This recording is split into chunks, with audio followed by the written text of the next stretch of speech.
What's up? What's up? So, we have the breakdown ng activity number 4. So, ganito lang ginawa ko dun, boss. Gagawa muna tayo ng mga boxes natin.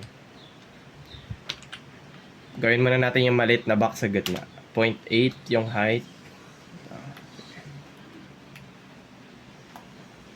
0.8 lang, or to long.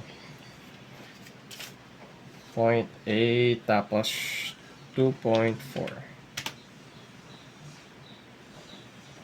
Tapos, sige, gawin muna natin yung mga box. Ito yung inner box natin na isa. Tapos meron pa tayong box na isa, diba? 1.2, 3.2,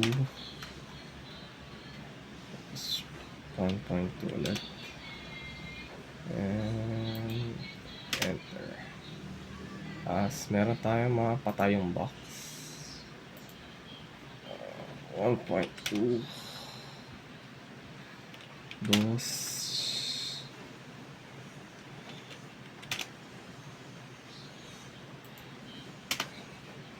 tapos yung isang box na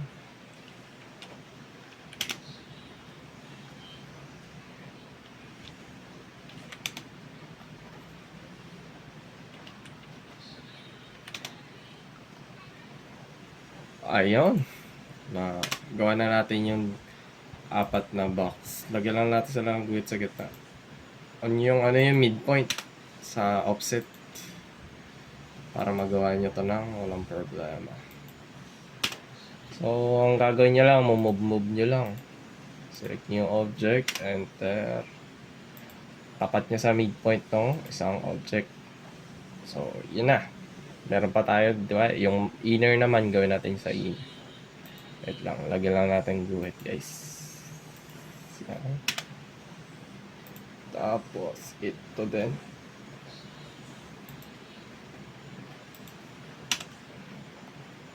And then we move. Aish. Laging midpoint para madali natin malipat. So, meron na tayo nito. Itong object natin ngayon. So, ito yung sa loob, di ba? So, kukonek-connect na lang natin ito ngayon. Para di tayo mahirapan. No angles needed. Huwag niyo pahirapan sarili niyo tol. So, konting logic lang.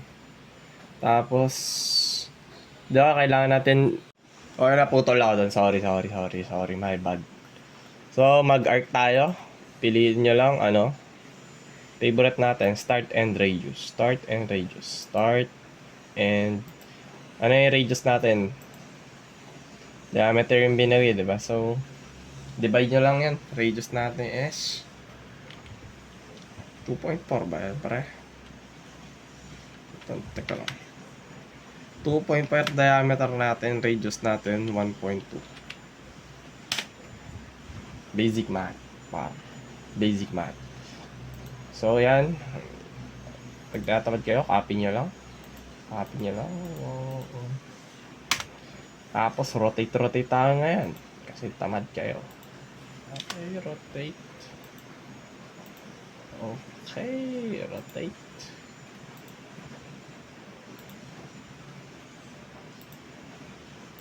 Tapos, rotate.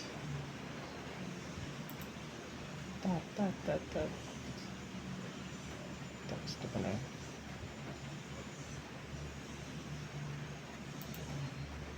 Okay.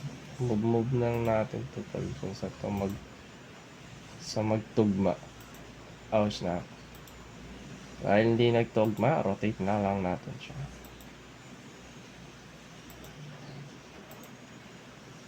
Rotate.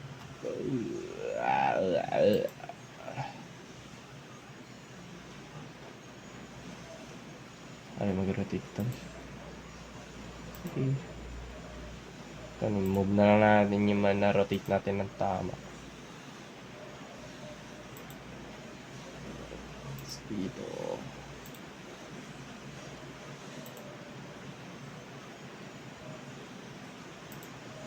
Meron din. Move. Move nyo lang, loads. So, ito, wala na yun. So, mag-art lang tayo. Start and rage. Dali lang naman. Pero pag yun nga, tinatamad ka. Copy mo lang tapos rotate. Mas madali. Or, bahala ka sa way mo. So, nagawa na natin yung object natin. Burahin na lang natin to para hindi tayo maguluhan.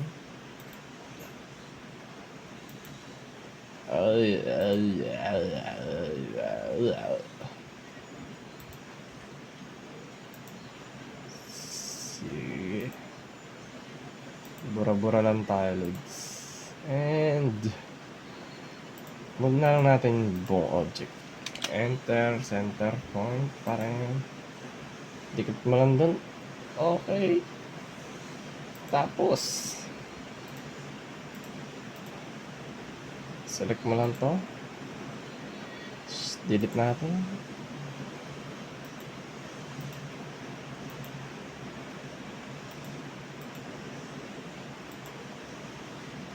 So, problema na madami yan eh. Ito eh. Pero, I don't know. Problema ko din to nung isang araw. Nasar din ako dito. Tagal pa nga dito.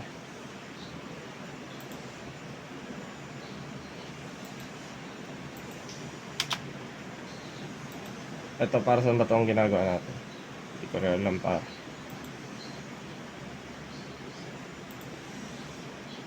Makikita nyo lang. Parang ganyan lang. Base nyo na lang dyan. Gawa kayo ng ganyan nyo. Pantay nyo na lang mamaya. Mag-ano tayo? Linear. Oops. Baguhin ko muna yung annotation. Dami zero man. Sorry.